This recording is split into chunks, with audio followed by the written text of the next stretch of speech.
Welcome back to Lingo and Literature with Adnan. आज के इस explainer में, we're diving into a massive, honestly universal mystery that has frustrated linguists for centuries. I mean, we're talking about the exact origin of human communication. How did language actually begin? It's something we completely take for granted today, right? We effortlessly string words together all the time. But getting to this point required an absolutely incredible evolutionary leap. So think about it. How did humans first start speaking? Before alphabets, before syntax, before agreed upon words, our ancestors were just wandering around a prehistoric landscape. How in the world did they go from silence, or, just random ambient noise, to actually formulating the very first spoken words? It's a huge question. To answer this, researchers have proposed several ideas over the years, and one major group of these is known as the natural sound source theories. Basically, these suggest that language developed directly from the natural sounds present in early humans' environments. Okay, let's dive into this. We are going to look at 5 distinct puzzle pieces today: the bow wow theory, the ding dong theory, the poo-poo theory, the yo-hey-ho theory, and the ta-ta theory. And then, of course, we'll wrap up with some final thoughts. Section 1. The bow wow theory, also known as imitating nature. Now, how might early humans have interacted with the wild environment surrounding them? Let's establish a clear baseline understanding here. The bow wow theory proposes that our ancestors started developing language by actively mimicking the sounds they heard in their everyday lives. Just imagine living in a prehistoric forest. You are constantly surrounded by the sounds of wildlife, the rushing of water, the rustling of leaves. According to this theory, early humans heard these specific noises and simply started copying them to communicate about the very things making those noises. And this brilliantly illustrates exactly how that transition might have happened. An early human hears a dog let out a sharp bark, something sounding like bow wow. To warn others about the animal, or just to refer to it, the human copies that exact sound, bow wow. Over time, that copied sound simply becomes the accepted word for the animal itself. And we literally still see echoes of this in our modern language today. Think of the cuckoo bird. It gets its name directly from the cuckoo sound it makes. The words were born entirely from an auditory imitation of the natural world. Section 2. The ding-dong theory, or natural resonance. लेकिन क्या सिर्फ natural आवाज़ ही काफ़ी थी? Were direct, literal animal sounds the only things inspiring our ancestors? Well, the ding-dong theory introduces a slightly more abstract concept. It suggests that absolutely everything in the world has its own natural resonance, like an invisible vibrational quality. The idea here is that early humans didn't just consciously copy a bird or a dog. Instead, they unconsciously produced vocal sounds in a kind of natural, instinctive response to the resonance of the objects they were experiencing. Let's break down this cognitive process, because it's super interesting. It starts with experiencing the object's unconscious resonance. When an early human encountered something, say a large swinging rock or maybe a hollow log, their brain automatically generated a matching sound that just felt right for that specific object. It wasn't a deliberate imitation of a noise the object made, but rather an automatic internal vocal matching to the object's vibe or physical presence. Eventually, that automatic matching sound solidified into the object's actual name. Section 3. The Pooh-Pooh Theory, emotional exclamations. Now let's shift gears and look at the sheer power of human feelings. Here we are looking at the ultimate catalyst, raw emotion. The Pooh-Pooh theory argues that language didn't start from calm, quiet observation of the environment, but rather from sudden, intense, and instinctive emotional outbursts.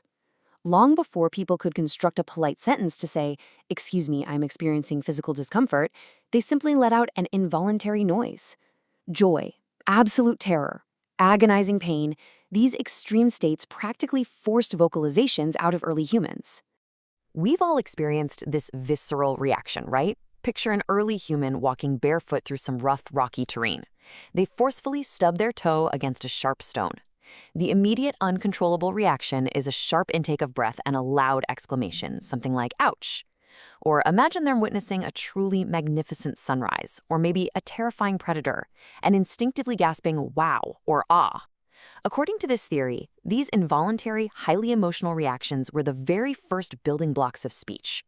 Over time, these specific sounds became universally understood signals within the tribe, forming the absolute origin of our basic emotional vocabulary. Section 4. The yo-hey-ho theory, physical labor. Let's pick up the pace a bit and look at how humans survived through teamwork. The yo-he-ho theory paints a really vivid, active picture. Think about the incredible physical exertion required for early human survival. We're talking intense, heavy lifting. They were working together, completely relying on group effort to move massive objects, like dragging a giant felled tree or pushing heavy boulders to build a shelter. In order to pull or push at the exact same time, they had to sync up. And they did this by naturally letting out rhythmic grunts, heaves, and chants to coordinate their muscular efforts. Let's move on and see how this builds perfectly into an evolutionary timeline. Step 1. The group engages in heavy physical labor. Step 2. To avoid chaos and maximize their combined strength, they instinctively begin making rhythmic grunts, a collective yo-ho-ho as they pull that heavy log. Step 3. Well, this is where the magic happens. Those grunts, which started merely as physical exhaust valves and timing mechanisms, slowly began to carry actual meaning. The specific chant used for pulling literally became the word for pull. The chant used for lifting became the word for lift. What started as a synchronized team-building exercise evolved directly into organized language. Section 5, the Tata Theory, unconscious mimicry. This brings us to our final clue, tying the body directly to the voice. The Tata theory is such a fascinating concept because it's based on physical empathy within our own bodies. Early humans almost certainly communicated with expansive hand gestures and body language long before they spoke complex sentences. This theory suggests that as the hands and arms were moving to signal something, the muscles of the mouth, jaw, and tongue were unconsciously mimicking those exact same movements. For example, if you make a waving outward gesture with your hand to say goodbye, your tongue might involuntarily make an outward tapping motion against your palate, creating a ta-ta sound. The physical gesture translated into an internal mouth movement, and when air passed through, it created the very first spoken words perfectly tied to that gesture. Section 6, Final Thoughts. The Linguistic Framework. Let's bring all these clues together. So, the crucial point is this. Looking at these 5 theories together, Bow Wow's environmental mimicry, Ding Dong's unconscious resonance, Pooh-Pooh's emotional outbursts, Yo-Hey-Ho's labor chants, and Tata's gestural mimicry, we had a much bigger picture. Now, it's absolutely important to understand that in the realm of modern linguistics, these are largely considered speculative. We obviously don't have audio recordings from prehistoric times to prove which one is definitively true. However, that doesn't make them useless. Quite the opposite, actually.